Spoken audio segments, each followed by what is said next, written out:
Hello again to another Agricultural React, and today we'll be watching What Food Was Like for Native Americans on the American Frontier from Natty Productions.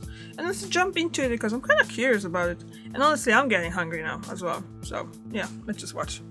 A lot of us picture Native Americans eating turkey, squash, and corn with the Pilgrims on Thanksgiving. But the reality is that Native American diets have extraordinary variety and have for millennia. Food played and still plays an important cultural role for Native Americans when it comes to ritual and spirituality.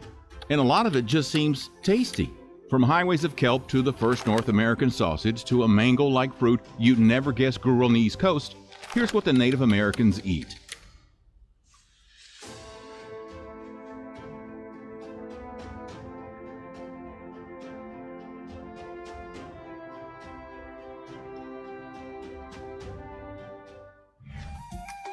Seminole Alligator Wrestling.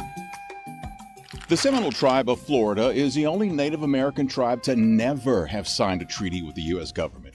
They're known as the Unconquered because of this, but after successive wars with the government that lasted into the 20th century, they were pushed farther and farther into the Everglades, and farther into alligator territory.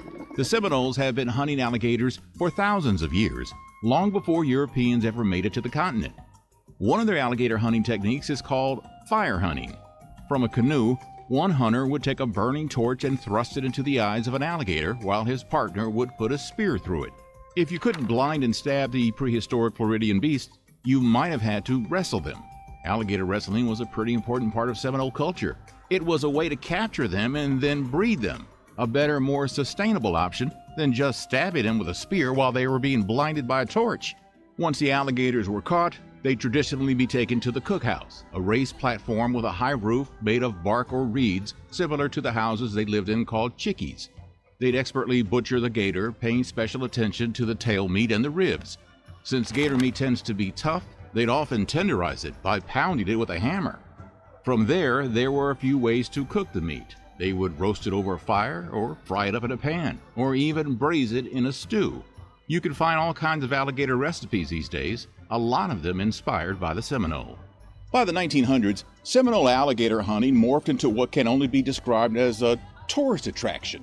Europeans driving down to the fast-developing Florida coast would see Seminole people struggling with 10 to 15-foot dinosaurs on the side of the road and want to stop and take the 1950s version of a selfie. As the years went on, it morphed into a whole industry of people paying to see Native Americans dressed up in traditional garb fighting alligators for sport instead of sustenance.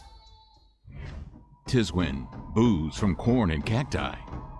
Down in South America, the Inca made something called chicha, a beer made from fermented corn that was used in ritual ceremonies for millennia. Go down to Cusco today and you can still buy a bottle of it at the market. But less is known about the ritualistic practices and uses for alcohol in North America. But the Pueblo, the Apache, and some other tribes seem to be making their own versions of chicha up north. And there's evidence they were doing it long before Columbus ever came to the Americas. Let's think about it this way. If you have a surplus, a stockpile of something, like wheat or corn, eventually some of it's going to spoil. A lot of cultures kept their stores of grain or corn in clay pots. In these humid and warm storage conditions, the grains would often come into contact with airborne yeast that would end up fermenting the sugars in the wheat or corn. And voila, beer. Oh, beer. Agriculture is said to have popped up independently in a few different places.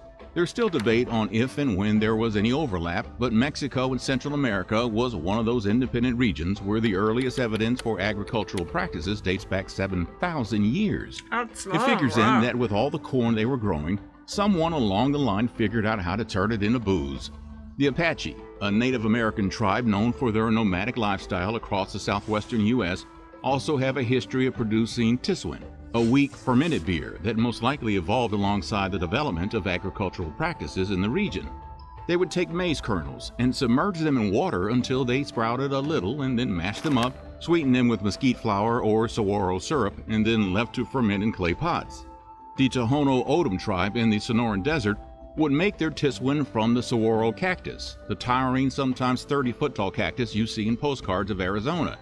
They would pick up the fruit of the saguaro in June, dry it, boil it down to a syrup, then stick it in a clay pot until it was time for their saguaro festival, when they would take the syrup, mix it with water, and let it ferment into their own version of tiswin. A tiswin that was more like a wine. Wonder if that's even good. Huh? The use of tiswin in ceremonies and rituals among these tribes predates European colonization. Back in 2007, 800-year-old pieces of pottery from an ancient Pueblo site were found with distinct traces of tiswin. Tiswin was used in blessings and prayers to ancestors and spirits. It was used in important rites of passage and in healing ceremonies. Pictures are AI, isn't it? With distinct traces of tiswin. Because this guy have 2 arms coming out from one elbow. And I've noticed there were some, I'm saying it's a good kind of use for the AI, but... was used in blessings and prayers to ancestors and spirits. It was used in important rites of passage and in healing ceremonies as a way of purification. Navajo tacos. If you saw this, what would you think? Some type of taco, right? Maybe from Mexico or South America. This is actually a Navajo creation, maybe a bit tricked out and taco-like than the original though. The story behind Navajo fry bread is a fascinating and tragic one. Known as da dinalkas, or something close to that in the Navajo language, fry bread is made from a couple of simple ingredients and deep fried, making it look a bit like a taco shell. So the recipes you'll find online that look like flat tacos piled with beans and guac and other Tex-Mex style fare. The origins of fry bread are intertwined with the history of Native American reservations and challenges faced by indigenous communities. The creation of fry bread is connected to a painful period in Navajo history known as the Long Walk of the 1860s. During this time, the Navajo people were forcibly relocated from their ancestral lands in what is now Arizona and New Mexico to Bosque Redondo, a reservation in eastern New Mexico.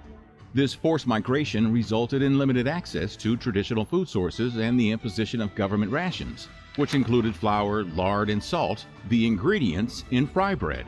Using the ingredients they had available to them, Navajo women basically invented fry bread as a way to feed their families. They combined flour, lard, salt, and water to form a dough, which was then shaped into discs and fried in hot oil or lard. The result was a simple and versatile bread that people could eat in tough times. Fry bread quickly became a staple in Navajo cuisine and spread to other indigenous communities across the United States as well. It adapted and evolved to reflect the cultural and regional differences of each tribe. And who doesn't like a good taco?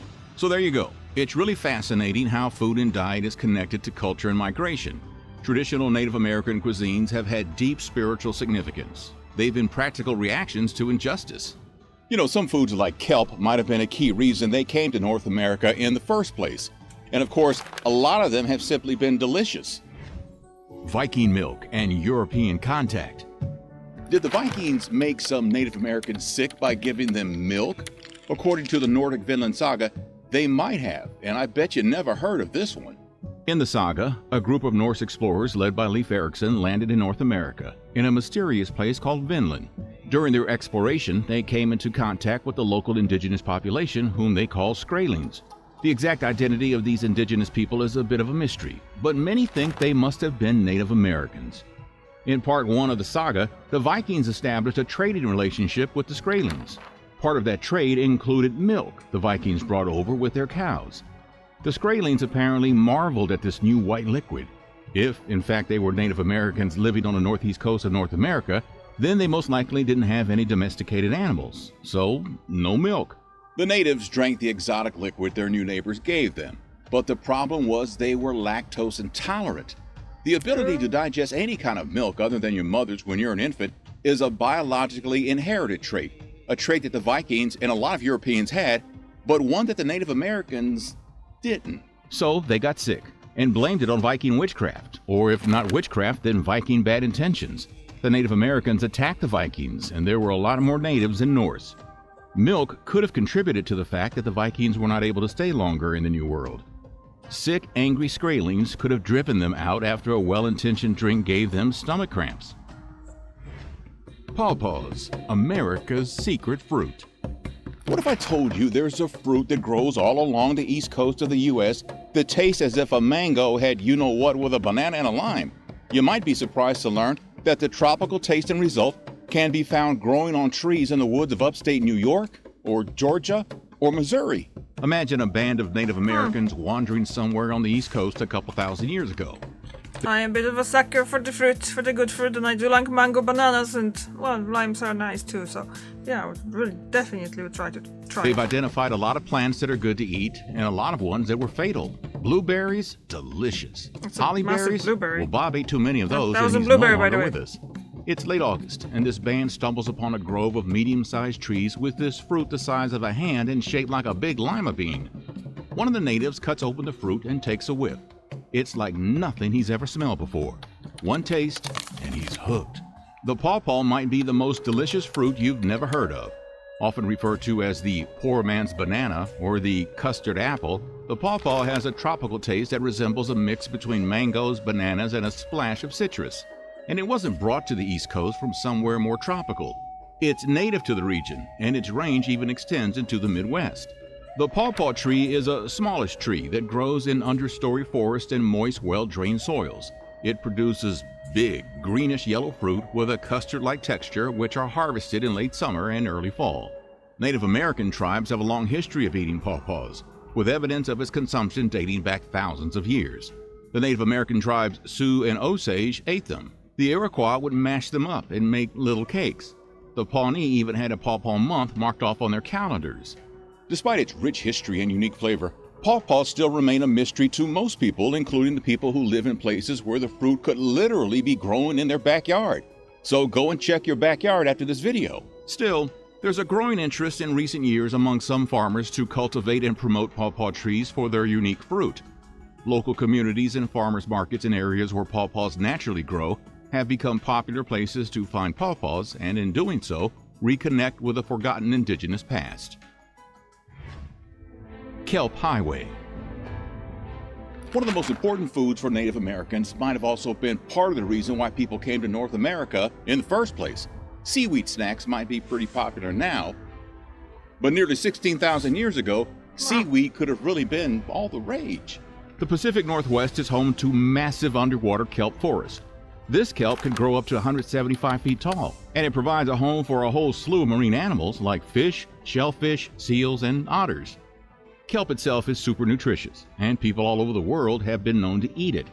The question is, did Native Americans migrating from Siberia eat it as they traveled along the coast in small boats before there was an ice-free corridor along the Bering Land Bridge? Proponents of coastal migration theory argue that early human populations, aka Native Americans, could have used kelp and the marine life it nurtured as they migrated south along the coast from Siberia. They think these populations may have developed seafaring skills, constructed simple boats, and navigated along the coastline using the kelp forest as a navigational aid and as a source of food during their journey. One key piece of evidence supporting this theory is the presence of early archaeological sites along the Pacific Northwest coast and further inland. One of the most compelling sites is Cooper's Ferry in Idaho, where spear points have been dated to 16,000 years old, about 3,000 years before there was an ice-free corridor for people to walk across into North America. Cooper's Ferry is on a river that feeds into the Columbia River, which feeds into the Pacific Ocean. Farther south, there's also an archaeological site called Monteverde in Chile, which dates back around 14,500 years. These sites indicate that humans were present in the Americas earlier than we thought. And if they couldn't have walked over, coastal migration might have been how they did it, and kelp likely helped feed them along the way. What other cultures' eating habits are you interested in? Let us know in the comments, and don't forget to like and subscribe for more nutty history. Okay, another cool video this week. That was cool. The pawpaw fruit, I would definitely try to find it. Well, maybe not here, but if we ever gonna go to America, I'm gonna look out for it in the stores and yeah, try it. And I'm not big for seaweed. It's not really my flavor, but I know it's very nutritious. It's very rich in a lot of good things that's good for us. So yeah, that was really interesting. Again. So thank you very much for watching, and I see you tomorrow. Bye.